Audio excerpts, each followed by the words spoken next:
kill you.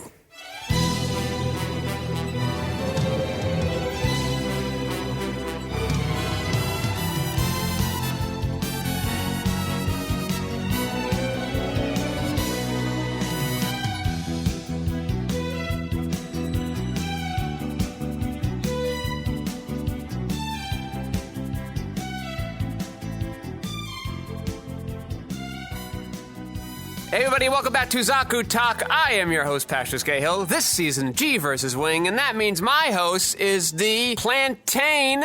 Bob Scary. I don't know. I was trying to do like a curved that might be a plantain. Way of speech there. Yeah. Hey, hi, Worldwide Sentai. This is Bob Scary VOA. This week we will be doing episode 30 of both of these series, but before we dive into that, Bob, how's your week been going? Things have been going okay. As of recording, Wednesday was a beautiful day. And I'll let people figure that out. But I am waiting on some fun packages to come in. I recently got some Blu-rays of some wonderful horror movies. Some I have seen very often. Others I have never seen before. I was very happy to watch the featurettes on Society. Specifically so I could see and learn a little bit more about Brian Yuzna, as well as the lead of his special effects team, Screamin' Mad George. So that was a wonderful time. And I am just about ready to record my documentary interview for the upcoming documentary Tamashi, done by Dustin Beadle, also known as The Next Decade. I think that's the bulk of it so far. What about you, Skeyhill? Nothing too exciting over here. Pretty much staying the course with the animation. No wild and crazy updates there. I also got to finish the first draft of my feature script. It's been a while since I've completed one of those. Started it around Christmas time, so probably in less than a month. The tricky part here, though, Bob, is I can't. It's not really showable to anybody because I now have to put it in the right order. So, got to do a lot of reorganizing. Yes, I decided to try something a little different this time and just write out all the scenes as they came to me and not worry about what order they need to go in. I now have to figure out what order they should go in and go from there. All right. Well, that will have me interested in whether or not you decide to go with a linear timeline or a non-linear. So. Most likely not, and that idea fortunately came out by not trying to write it in order. I also think I saved a great deal of time. But that's the advantage, as I've mentioned before, I'm sort of, in film especially, I'm trying to take a step away from sort of story-based stories.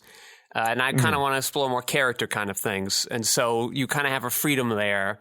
There's a little bit of internal logic you need. You need to sort of have an idea of how things kind of go in order, but without one scene needing to happen for the next scene to happen, you actually have a lot of freedom. And all it really does then is it actually has sort of a Kuleshov effect of its own, where we, the audience, get to build more meaning based on what we already have seen. And we get to look back on things we've seen by things that other information is coming up. So should be fun to kind of put that puzzle together. I've returned to classic Patrick form. My room is now filled with sticky notes on the wall again as I kind of move things around, trying to make sure it's all flowing together very well. That's what's been going on my end over here. But now I think we can dive on in. So Bob, tell me what's going on in episode 30 of G Gundam. All right. Episode 30 of G Gundam. Beautiful fighter, dangerous Allenby. Or, in Japanese, Bishoujo fighter, dangerous Allenby. Now, Skeyhill. Yeah. I'm going to play a game with you on the translation for this. Cue the music, Lev. We're going to pick out these four words. Yeah. And I'm going to need you to tell me which one is not the loan word. Okay. Read them to me. In this title, Bishoujo fighter, dangerous Allenby. Which of these words is not a loan word? Is it A, fighter, B, Allenby, C, Bishoujo, or D, dangerous? I feel like there's a trick question in here somewhere, but I'm not gonna fall. I'm not gonna psych myself out, and I'm gonna say. Do you need a lifeline? No. I'm willing to look like a fool. I'll say Bishojo, whatever that is the not loan word. Is that your final answer? That's my final answer. Patrick Skeyhill, you are right. I didn't psych myself out. Yes. No, Bishojo is the only word here that is not a loan word. And it is a very commonly used one in several anime, most notably Bishojo Senshi Sailor Moon. Bishojo is beautiful. Okay. And is this related to what, like the shonen shoujo thing? Yeah. So shonen and shoujo are boy and girl respectively. Adding B as in bishi, bishi is beautiful. So by doing a portmanteau of these, bishoujo, bishonen, we have beautiful girl or beautiful boy.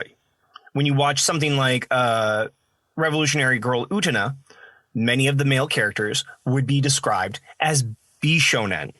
Okay. Beautiful boys, pretty boys. All right. So she's a beautiful fighter and also dangerous. Yes. Okay. She is a beautiful fighter, and she is dangerous for the description I'm about to give. Domon is set to face off against Allenby Beardsley, a female Gundam fighter who defeated Argo in under 1 minute.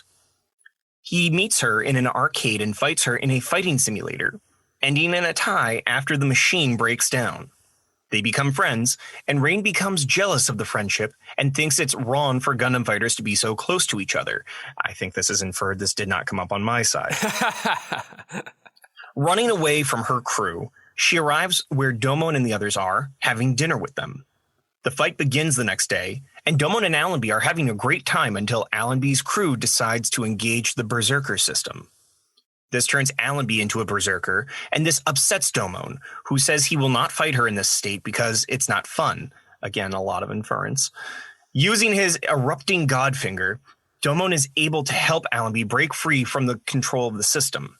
Allenby decides to finish the fight, but collapses from exhaustion. It's interesting that in the sub, you have to indicate that there was a lot of inference because you did not in the dub. They really made sure we knew. Over here, episode 30 of Gundam Wing, we have reunion with Relina, Tono, Saikai. Yeah? Correct. Hey, all right. So Saikai here would be reunion. What's interesting to me as I slowly try to understand the language, to and no are two particles that are being used together here.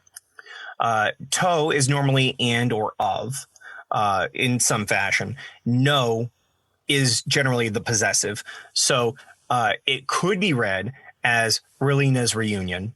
But even when running the Japanese script through Google Translate, it translates directly to reunion with Relina. Hero fights as a mercenary for the Treize faction, while Catra decides to go to the Sank Kingdom during the battle that Hero fights in. Noin arrives with the Wing Gundam's Buster Rifle to help even the odds when Hero, sadly in a Leo suit, is forced to fight against the Virgo mobile dolls. She then later brings the two pilots to the Sank Kingdom where Relina is waiting for them. That's what we've got going on here. So Bob, for G Gundam, I can't believe I forgot. Of all the things to forget from my time of having seen G Gundam, I cannot believe I forgot there was a sexy lady Gundam. Of course there was. In fact, this particular model is so popular for being able to be modded by builders to look like various anime schoolgirls, most notably, once again, Sailor Moon.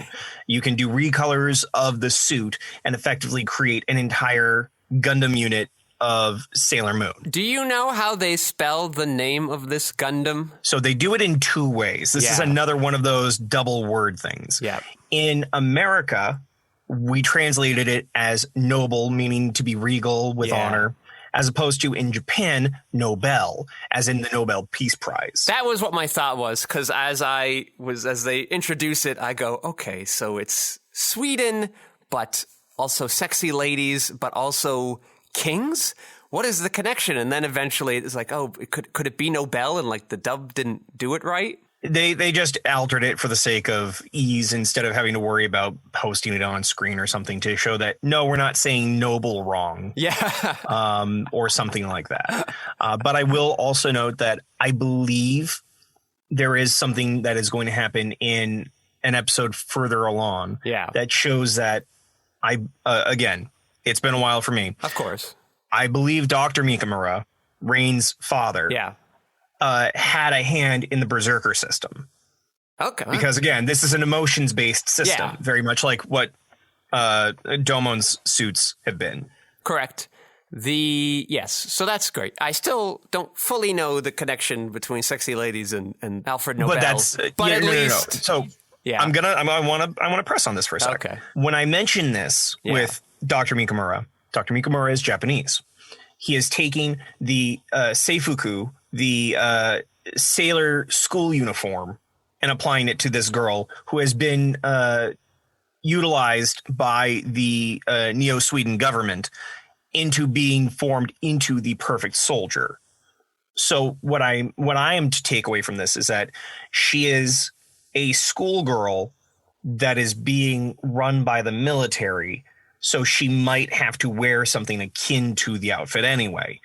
Add on the fact that we're looking at the beginnings of the rumblings of the Japanophile, Nihonphile phase of various cultures. That they probably figured, let's just put a seifuku pretty girl one in there because this is going to be fun, and we don't want to do that for Rain. So yes, Rain doesn't need to be in a Lady Gundam to pilot a Gundam. Just saying. Well, she doesn't need to be in that Lady Gundam. There may be some notice of that when we see another Gundam show up soon. Jeez. But she was piloting the main Gundam just fine. The issue wasn't that it didn't look like a lady. No, and I agree. And I don't believe that the one that she will eventually pilot in a later episode looks incredibly like a lady, but is, I believe, meant to evoke the same feelings as a different kind of Japanese warrior who focuses on bow. And from my understanding, this martial art is popular among women in Japan. So Allenby, it was nice seeing Allenby again, having watched all the other Gundams, because now you're picking up on her being like this reference to a character, very popular character from Zeta Gundam, named Four, who was basically also blue hair, also was bred to be the sort of perfect new type soldier, and then had to kind of fight against the main character, and they had that kind of rivalry, but also like hints at sort of strong romantic connection. So I'm like, all right, well, if I'm getting a 4 in this show, I could be on board for that. Like, that's always exciting to see in Gundam Land.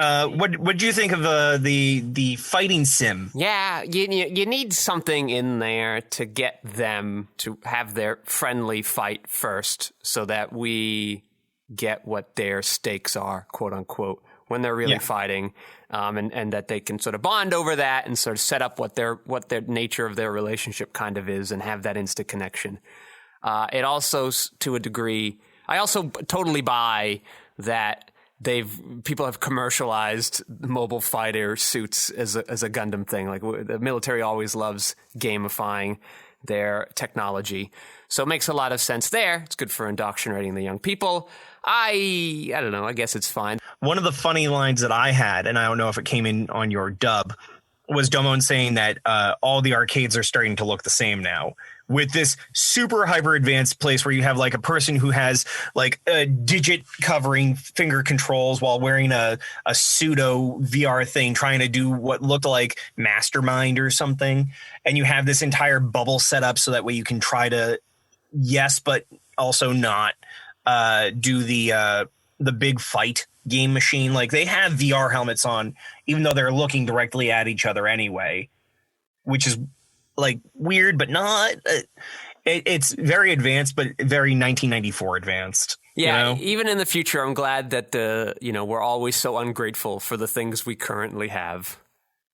That's the head nod that I got there. Yeah, I feel bad. I had noticed last episode that it felt to me like Russian guy gets sort of the shaft in the opening credits. Like there's like a brief little thing of him in the crowd. It's like the least revealing of kind of all the little montages in there for the opening characters. And then then we finally get to see him fight. And not only does he lose insanely quickly. And like I am so interested in being like, what is going on with Russia now? Like what's going on in his head? He's like, I lost. All these people's lives depend on it. How does the woman feel about it? Does she really want to hurt his friends? Is she starting to take a like to him? Like I would want to sort of spend time with that, but we're just like, oh, we're Domon. We got to do all this Domon stuff now, which you need to do, but I just would have been nice for more Russian time and exploring that. But he's really just sort of the setup. Well, yeah, he is. But consider a couple of things here. One, we're trying to overstate the entrance of this new character that is going to become very similar to our Neo Germany, a sort of sixth. An extra hero is what I would call them in my shows. Extra heroes being the ones that come in a pinch, sometimes ally, sometimes not, that situation. But we set that up by having the most physically powerful of the five of them.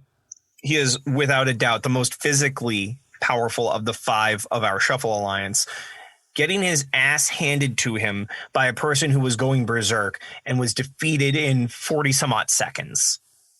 That's supposed to signify to us that we should not be underestimating Allenby or to understand the plight that she is going through at this moment, where she's basically being detained and only let out to be a living computer for their Gundam. Yes, don't disagree with any of that. Clearly, what they were going for, I don't know. Give French you guy really the like shaft. Argo. Give French guy the scab. He sucks. Russian guy. He's like, I don't know. He's the best. He's got depth. He has the chance for depth. And I'm sad we didn't get, I was like, oh, are we getting Russian guy episode now? This is pretty great. Let's kind of dive in. And then it's like, oh no, it's Domon. And fine, because you're right. We need to set up this new person, this ally that's coming in. To ally-ish to do all this crazy stuff later on. There are only like 19 episodes left, so you probably should do it now. But I don't know. If I was going back, I would try to slip in another episode here and kind of follow around, Argo for a day and like go on, see what's going on in his head during this tournament. That's what I would do. But I am very biased. One last thing, I guess, that is starting to irk me is this Shuffle Crest, which seems to be able to do whatever he needs whenever. I just wish that was a little more defined for me to help with the dramatic tension of the show, but I acknowledge that we might not get that in a show like this, so I'm trying to let it go. So I will say to your point, the Shuffle Crest has been used as a sort of Deus Ex Machina, pardon the pun here, involving the God Gundam. But it has been used as a Deus Ex Machina in a few of these episodes, and I think they're just holding their cards to themselves until the literal final act of this. They will go into a little more of it, but I do not believe it is meant to be any more than that for certain episodes. We've seen the Shuffle Crest do this before. We did it over in Neo Turkey with Rain's former boyfriend. We've used this in a few other situations throughout the series, besides just being the emotional communicator between the five of them. Did I miss something? Because it looked like he was going to transform to the golden mode, whatever they call it. And then he didn't want to, though, because he didn't want the fight to end that way. But then the crest comes on his hand, and then he does that transformation anyway, and then he wins with it? Is that, or did something else happen? Kind of right. He at first does his hyper mode, is what we're calling this one, where it was super mode before, where we only got certain golden parts. Hyper mode is full gold, right? Okay. That's when we start shedding our holy light. Yeah. But as he does that, and he looks into himself while he talks down to her, not in a condescending way, just literally he is physically above her. He acknowledges that her fists are hollow, that she has no soul behind them. And one of the things that I do appreciate about this whole scene is the idea of looking at things from a spiritual perspective versus a technological or reality-based perspective. We know that she is being pseudo-controlled. She is being manipulated by this berserker system. Domon treats her as though she has lost her soul, gone into a demon state, sort of like how he had when he would be the berserker fighter that he was prior to this. He acknowledges this and asks for the power of his shuffle crest to relieve her of this loss of soul, to bring her back to where she was. And this translates to having a powerful enough erupting god finger that the whatever energy bullshit you want to use here courses through the system of her Gundam, and then whatever that frequency is, whatever electric shenaniganery, unobtainium bullshit goes on, it starts to go through the waves towards their system for trying to overcompensate with it, and it fries it, thereby relieving Allenby of the control of the berserker system. So we're getting these two different perspectives of, oh, it's just an overload because, overpowering over here, we got to compensate. We can't meet with Domon's power. We're going to short is the logic. Yeah. Domon trying to relieve this person of the soullessness of their fists and their inability to communicate as a fighter, tries to help her regain her soul as a spiritual deity of sorts. So I do like how they're doing this interplay between the two of them. It's not quite as overt or as elegant as how I've seen some of this play out in other series, but I do appreciate the way in which they enact it. But overall, a pretty functional episode of G Gundam, does what it needs to do, sets up things we need to set up. I appreciate watching this slow read on Master Asia, because he clearly believes that his student will surpass things, even though he wants to do nothing more than to kick his ass and prove that he is still better than him. He's low-key rooting for Domon directly in front of Fat, but in fact, Fat is stating, no, she's awesome. How are you lowballing her? And he's like, time will tell. Well, if time will tell, time's going to move faster. We're putting her against Domon. I think that's great. It's sort of a repartee that shows that, yeah, we're allies, but we're not friends, Yeah, I'm trying to get back. I think sort of the voice actors maybe hurt some of that side of the banter, where in the dub it more feels like it was always the plan for both of them that she would be the next opponent because she was clearly very strong. So that subtlety is sort of gone. It is the interesting note from Anastasia episode is that he thinks Allenby's not great, but then at the end thinks, well, but maybe she is. Well, so I don't know if that's one of those tack-on lines that sometimes happens with localization or not, because I don't know that I saw anything involving that when watching my subs. But I might have missed it because, where it's G Gundam and I've seen enough of it. Exactly. I let my eyes wander a little more often with that than I do with Wing. Yeah. And I'm using that as my segue to go into Gundam Wing. Yes. What did you think of this week's somewhat poorly mistitled episode? Well, I thought that for building up this idea of the reunion with Relena, we really didn't have much of a reunion with Relena. And I'm going to jump ahead to the very end for a second because it's been irking me and I've wanted to talk about it since finishing the episode earlier this morning. Yeah. The final shot we get before we have our to be continued as a far shot looking at these three kids at the runway is Relena going from kind of relieved and happy to have this guy to putting her elbow on the railing of the landing the stairs and just like cocking an eyebrow while holding her face in her hand. Like, what is that? That is nothing like the Relena I've seen. She's suddenly so much more cocky and like, hey, than I think I've seen her be throughout the entirety of the series, especially these most recent episodes where she's been almost overly stoic. She's now like, what's going on, boy? Yeah. And I'm like, Yeah, I love watching, and I noted it in some of our earlier episodes when Hiro and Relena were doing a lot together. Every time, like Hiro has legitimately no read on Relina. Every time he assumes what Relina's going to do, she always catches him off guard.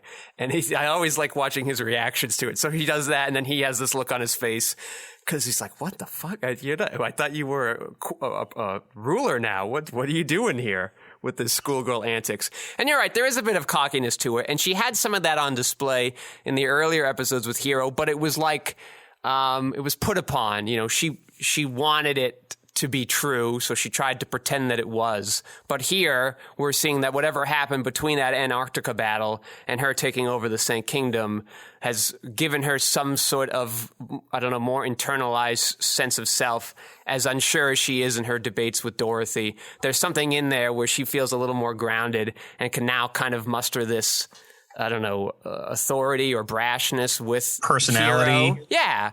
You know, she's being playful here. And yeah, it is a departure from the stoicism, but, you know, the students aren't in there anymore. She's not doesn't have to be on display with anybody. It might be one of the things she likes about Hiro. She also has this kind of confidence in like how much she actually does know about him, and it's probably a lot more than most other people too. So it is sort of a very fun dynamic, and they get to kind of explore it a bit more in the next episode. Well, I mean, I just, as much as I'm ragging on this ridiculous cocking of eyebrow, and this is coming from a man who loves to cock his eyebrow in the same fashion. Yeah. Skeyhill can attest. Yeah. I do think this is the first time that I felt like Relina has had a semblance of a personality and character beyond a dolly cart that allows us to go from point A to point B with her involved. Because she isn't sort of the most exciting or interesting thing, or like, I don't know, like traditionally anime 90s likable, because she is kind of this flawed thing, and and there's a lot of work that builds her up. So, but like around the time here is where you can kind of go like, oh, okay. And it's sort of like what they did with Trey's a little bit, where it's like you think you have one thing, and then over time you're seeing another thing. But like that's sort of what is, you know, and so you have seen a couple episodes now with Relina being stoic, queen lady, whatever her title is of the Sank Kingdom. I imagine it would be queen, but I don't know, because like that's what she has to do as she's trying to put up a brave face for the rest of the world to be inspired by and to teach this next generation of rulers coming up that are learning in her kingdom. But like underneath that, when the curtains close, like she is a person with these vulnerabilities and weaknesses and wants and desires, and like she gets to kind of let that loose with the people she feels closer with. Ironically, Hiro, a man who mostly has tried to kill her or her brother. So like you know, Trace has some of that too, where like he puts on a show for Omafella, but something else is going on, and he uses all this imagery of like the curtains up, the second act's about to begin, things like that. So this idea of political performance and posturing is sort of running in the undercurrents of the show, and now we get to see all these different sides of Relina and forge a much more complex image of her in our mind. I have to ask though too, like, do we ever get to a point where they do what I feel a lot of anime has loved to start doing around this time, where they start talking about Shakespeare, all the world's a stage, try to give an overdeveloped sense of how this world is effectively just the same story going over and over, as Dorothy tries to imply during their little debate mid-class? Well, this idea of, you know, history's repeating is alluded to in the title of the movie, but it doesn't really come across on a theatrical kind of level. And the theatrical stuff still remains mostly in the background. It does pop up here and there, but isn't sort of a major language metaphor going forward. Do we find out whether or not Relina is in fact that naive when it comes to the fact that Dorothy is almost blatantly stating in the open, hey, it's great that you like peace. Can't wait to see you get into a fight. Can't wait to see you defend your life. I'm just waiting. I'm a cat, you're a mouse, and I'll wait for your other mouse friends to come by and slaughter them in front of you to prove my point. I have a thought on this, but I think it spoils something else, so I probably should hold off on it until maybe a couple episodes or so. Okay, I'm going to hold you to that. You should. It's a very interesting thought, but I can't say it yet. Yeah, I can't wait to see what happens as we get more of Dorothy beyond just, hey, I'm the foil to your belief system. Mm-hmm. There is a single scene that, like a single a handful of frames that I want to talk about later, but I want your opinion on his interactions with the shopkeeper that he aids on entering that town outside the Sand King. Yeah, notably, sort of the last episode and this episode, very truncated in the manga, where we see them sort of on the beach playing with the dogs. Then we do more Relina stuff. Then we cut back and Hero's sort of in the Leo fighting against the Virgos. We see one panel where Catra is sort of helping up that old man, kind of get out of some wreckage. But other than that, actually, when Noim brings Hero back, she only brings Hero. There's no Catra. Interesting. I only kind of read up to the episode, so I'm not sure why they did that and what advantage they got from not having Catra there. So I'll have to wait to update you on that. But they sort of skip over a lot of that altogether with Catra's sort of subplot there. What I like, pretty much what's going on in that city that's interesting between Catra and the old man, but also where they sort of ham-fist the pacifism towards us, but also between the Romefeller leader and the mayor of that city is this idea of like there's sort of a look at like pacifism. People want it. It's building up in the world. It's letting us know that Romefeller views Saint Kingdom as a threat, but it also sort of implies this idea that kind of happened to us here in America, in the middle and near the end of the Vietnam War, where like we sort of took things a little too far and soldiers returned back home who probably didn't even want to go, and we viewed them as the problem, and we treated them like butchers, and they came back with all these mental health issues, and now their society didn't want them for all that they sort of risked and sacrificed and lost in that conflict, and this sort of led to a bunch of other problems in the 80s and onwards. And so like, what Relina's preaching sounds really great, but we have to keep in mind all the things that come up from it and have solutions for that, and not just assume that we're all like, hey guys, we all don't like war, so let's stop fighting. Yeah, okay, agreed. And then like everything's magically fine.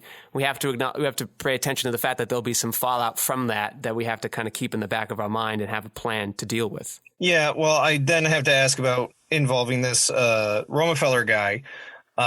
Why does he want to wipe this entire town that is not the Saint Kingdom off the map when they clearly know that they are allowing a bunch of citizens to pass? Are we supposed to start seeing mustache twirling from an individual, from Romefeller? What are we taking away from that? Yeah, and we sort of did this a little bit at the beginning of the show with the Alliance too. The show has to work, and I'm not saying it did it well, and I would clean it up.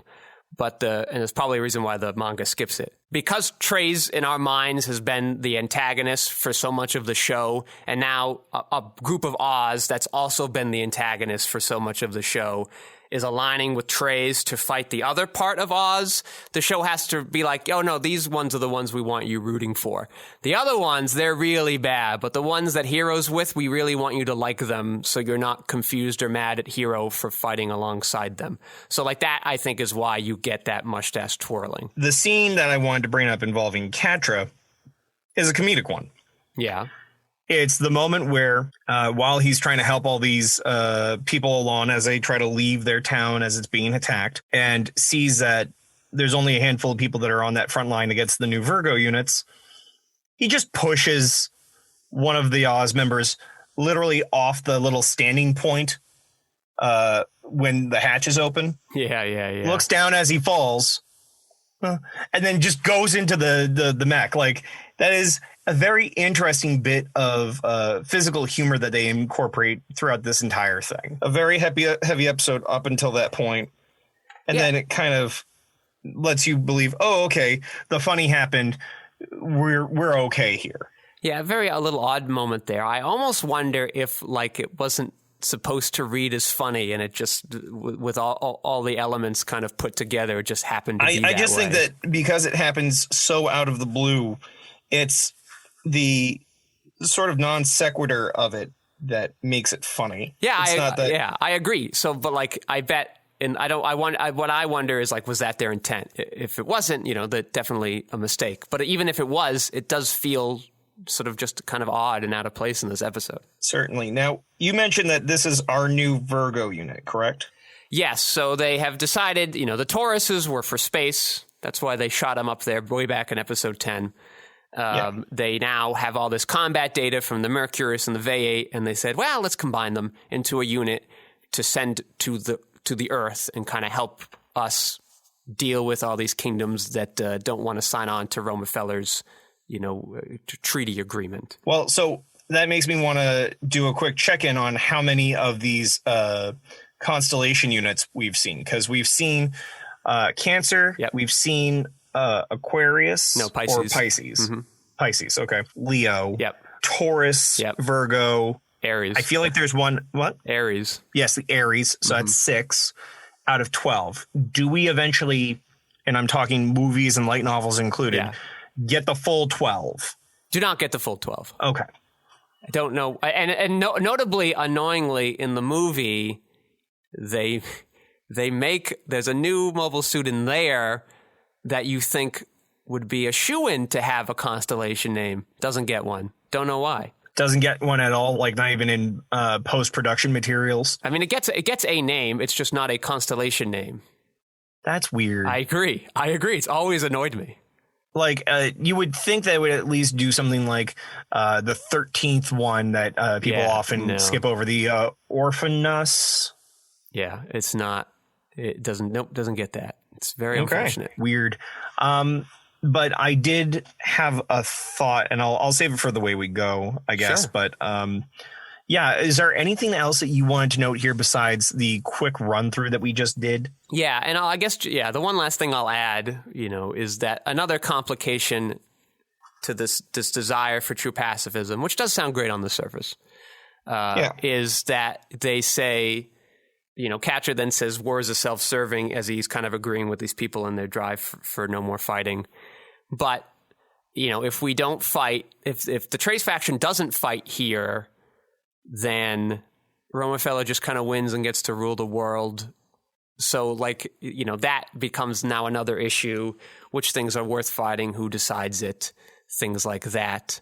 We could all very easily not have a war without violence, but then sort of the strong conquerors are the ones that get to rule everything because no one's going to oppose them.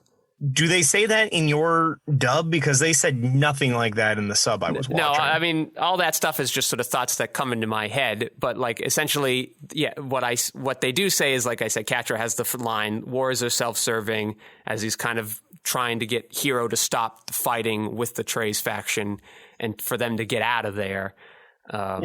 And then, then Catra talks to the old man, and everybody, including the mayor, are just like, we don't want to fight anymore.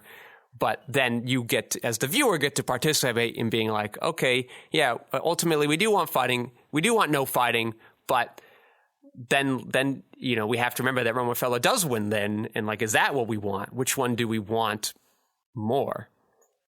Yeah, it's true. I mean, I feel like this is one of those situations where people are wanting to claim that this will be the last fight, that this will be the fight that somehow brings everybody back around. And to Dorothy's point, I will note that it may or may not be in human nature to fight because we have differences of perspective. And when we can't seem to come out to an answer rationally or some type of compromise, we get to fighting. Now, do I believe that is a good thing?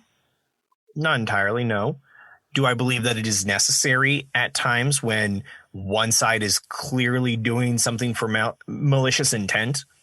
I think of people who try to start race wars and people who try to do genocides and try to eliminate the ability for the people to have a say in the matter. I think those are all worth fighting against. There you have it. So those are my thoughts on Gundam Wing and sort of things it's bringing up that have to make us kind of view the nature of war and humanity and their connection. But now we can go to The Way We Go. Like sand through the hourglass, this is the way that we go. All right, so just because I have an actual one this week, you do. It's very nice of you. I started to think while we were watching, as Noin drops the Buster Cannon or whatever it's called for the boys to use. One, why not just drop the whole unit?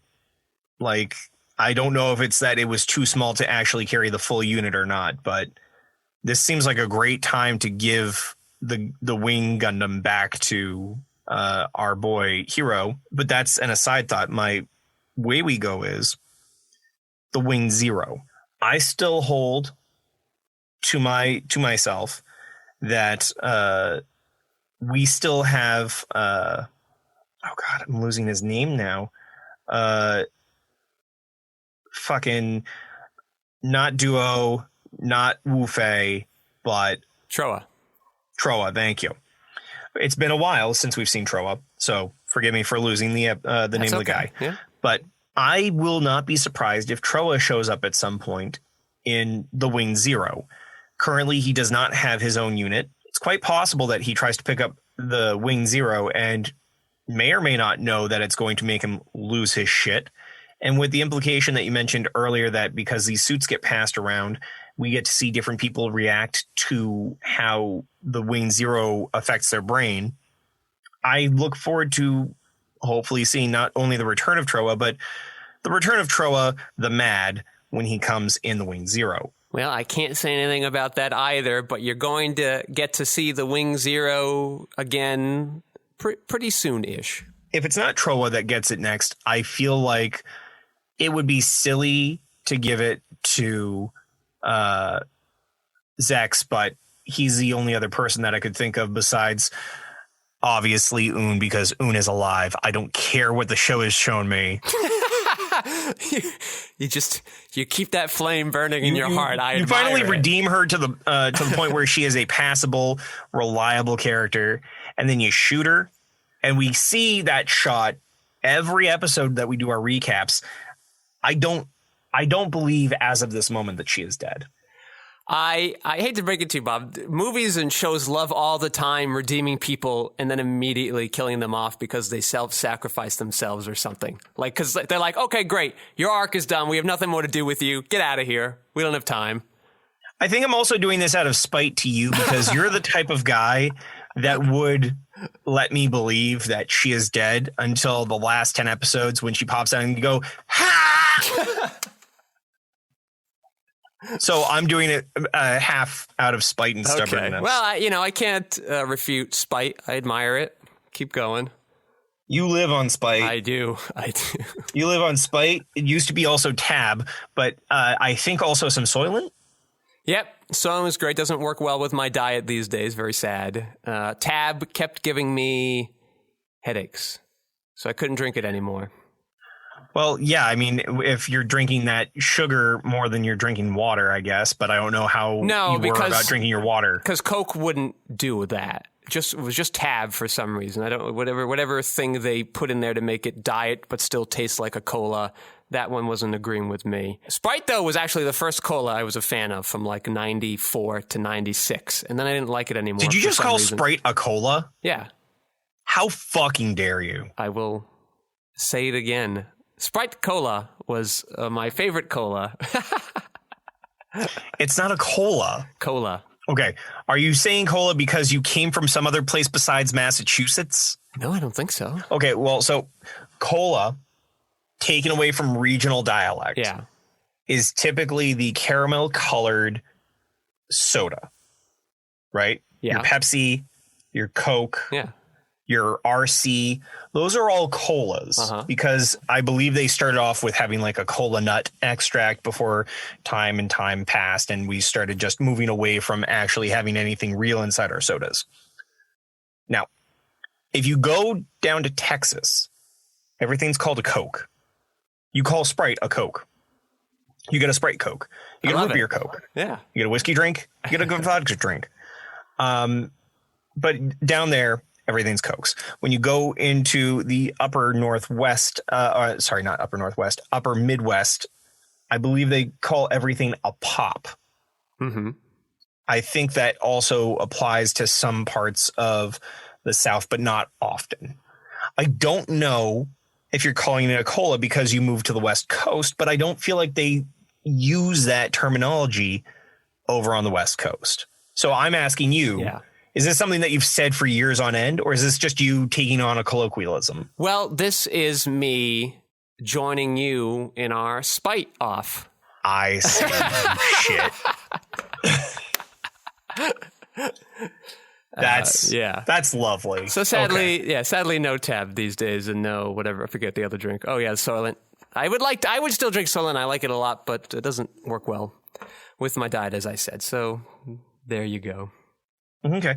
What's your way you go? Yeah, my way we go is as I'm sort of watching and thinking and having consumed all the Gundam I have, and video games and whatnot. What is it? Just a marketing thing, like a target demographics thing? These Japanese games, these Japanese anime. Why do they love all these high school age protagonists? Right? Like that's the old kind of joke, the cliche that like the grizzled old veteran is like in his mid-20s, but like and everybody else is like in their teens. Like Trey's is like 23 or 24. Zex is 23. Noin is 22. Relina is the head of a kingdom and she's, 16. It's like I've accepted it, and it's just the nature of it. But like, why do they do that? I want to point out that it is not solely Japan that does that. They might do it more notably. I was just listening to Dead Meat earlier, and they were talking about how they would CW a person, and we had to ask, what does CWing mean in regards to they were playing MASH but using horror characters. And somebody got, as a potential suitor, Damien from The Omen. Yep. Why they didn't think of using the adult version that was in 4, played by Sam Neill or otherwise, I don't know. But they said that they were going to CW him. This is in reference to things like Riverdale or One Tree Hill or whatever, where you have these 30-year-olds playing 21-year-olds, which then allows you to think of them as being young while still being able to be adult with them. So I think that is something that is like many first world nations. They will point to these characters that they want you to believe are young, whether or not they're played by somebody who is absolutely a decade older than what they're saying. So there's that. But there's also this idea that to be youthful and successful is an ideal, and your younger viewers will try to take something that they see in the story and then apply it to their daily age, or they will admire them well enough that they will want to continue to see and hear this story that allows them to have this fantasy, have these hopes for grandeur, not delusions, as my mouth almost did, hopes for grandeur. So when you have a kid who is, say, 10 years old playing Street Fighter 2, they want to look at Ryu, who they will say is 22 or 20 when you play that first game of Street Fighter 2. So that way, as you age, that character can age as well. And you can still look to them as something to age toward, to admire. You will generally look at somebody who is in their late teens, early to mid 20s as being accessible to you and not necessarily an adult. That's not rad, man. So that would be my take, is that we have that as a marketing and perception based quality, but it's also just like animation can only do so much, man. Like you have ProZD, Sunwon Cho, the voice actor, does a bunch of these short clip things, and he does this great one about trying to guess the age of characters as they speak. Starts with someone who is talking very poignantly and sounding like an adult, and she's 16. There's this young boy who talks about playing the piano and being this major concert artist, and he's like 18. He's 8. And then, I'm a little baby. I'm scared. Well, obviously she's 3. I'm 3,000 years old. Nope. Because there's a lot of age play going on there. All right, and now we get to take a brief stop over at the Nerd Corner. Let's take a walk to the Nerd Corner, where we will talk about a lot of nerd stuff. Yeah. Well, my nerd corner this week, Bob, as you know, I direct, and that requires being on set usually and walking around a lot. And I like to look nice when I do it. It helps, one, have me be easily found. And two, gives me sort of an air of authority, which can be useful when you are directing. But part of the issue is you can't usually wear nice shoes that go with the nice suit I'm usually wearing, because if you walk around in those all day for 3 or more days straight, you're going to have a lot of problems. And so I've kind of, had to, on the longer shoots, reluctantly go to my black sneakers, but it just is such an odd match with everything else. Usually it feels like nobody's noticing, but you can never be sure. And I'm not personally happy with how it all kind of comes together. But the last set I was on before everything closed down, where I was serving as an assistant director, I talked to the cinematographer there who had these black, very sleek shoes that, weren't sort of dressy per se, but unlike my sneakers, didn't draw a lot of attention to themselves, weren't very big and puffy. And I asked him, how do you like those shoes? Are they comfortable? And he said, yeah, they're great. I wear them actually all the time. And they were used for martial arts type stuff. So they come from a store called Kung Fu Direct, but he highly recommended them. He sent me the link. I then got a pair that I was ready to go for the shoot last weekend. Sadly, didn't happen, so I haven't gotten to test drive them yet. But I've worn them around the house a couple times to break them in and stuff. Yeah, they're pretty good. Shipped right up from San Jose, but they have locations all around the world. They were $30. Very cheap and affordable.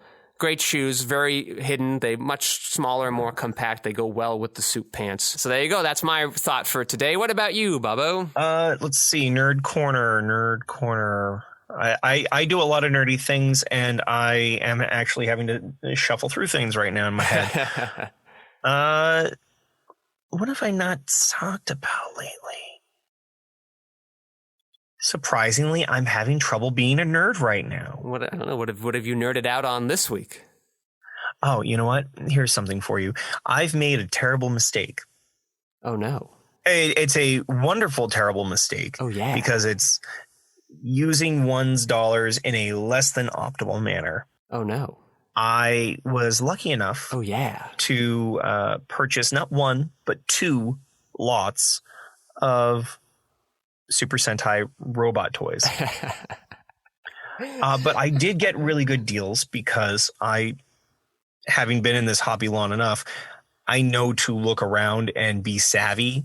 Okay. I was able to get the entirety of the primary mecha from one series for probably 50% or less, like 60% or whatever.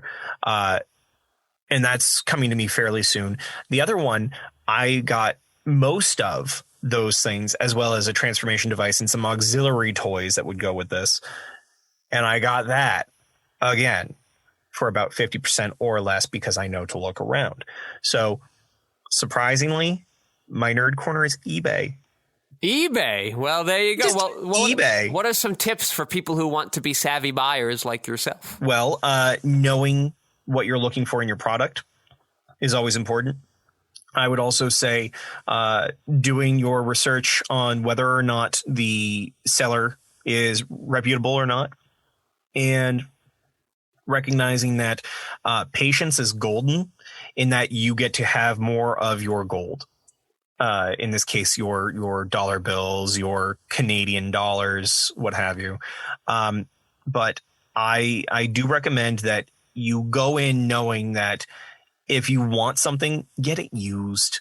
Unless you're a hardcore collector and don't plan on actually taking the thing out of the box, don't spend the money for someone who is going to make you pay market prices, not retail, market. So yeah, for me, if I had wanted to buy each of the sets that I would have needed to get these toys, I would have been paying close to $400 or $500 for either of these lots. And that would be because it came in the box, whether or not it was used, and it was kept really neat. And if you don't care about that, if you're just going to have it on a shelf, like you can't see it, dear listeners, but Skeyhill can see behind me. I have a slew of different toys. A lot of them I got used, and therefore I got them for cheap compared to if I wanted to buy it at a convention or what have you. All right, you heard it here first, folks. eBay, the place to go. Well, I would like to thank Lev Van Rensselaer for minding the audio boards this week. I would like to thank my co-host this season, Bob Skerry. Bob, you have any plugs? Hey, hi, Worldwide Sentai. This is Bob Skerry VOA coming at you live from Zaku Talk HQ. You can find me on Twitch, Twitter, Instagram, and a slew of other places by my handle at Bob Skerry VOA. You can also go to bobskerryvoa.com to listen to my demos because, yes, in fact, I'm a voice actor. That is what voiceover artist, VOA, stands for. Please hire me to say something for you. I can talk really fast as you're hearing right now, so if you need me to do anything for your commercial, let me know. Otherwise, we can just hang and talk about me being paid to speak at you. And I am your host, Patrick Skeyhill. You can find my features, documentaries, short films, video essays, animations, behind-the-scenes footage, and so much more at QuixoticUnited.com and social media, presumably with a similar sounding name. Thank you all for listening. Bob, tell the audience what octagons are made out of. Octagons are made out of two-dimensional points in space. Be sure to fill your octagons. The octagons are hungry.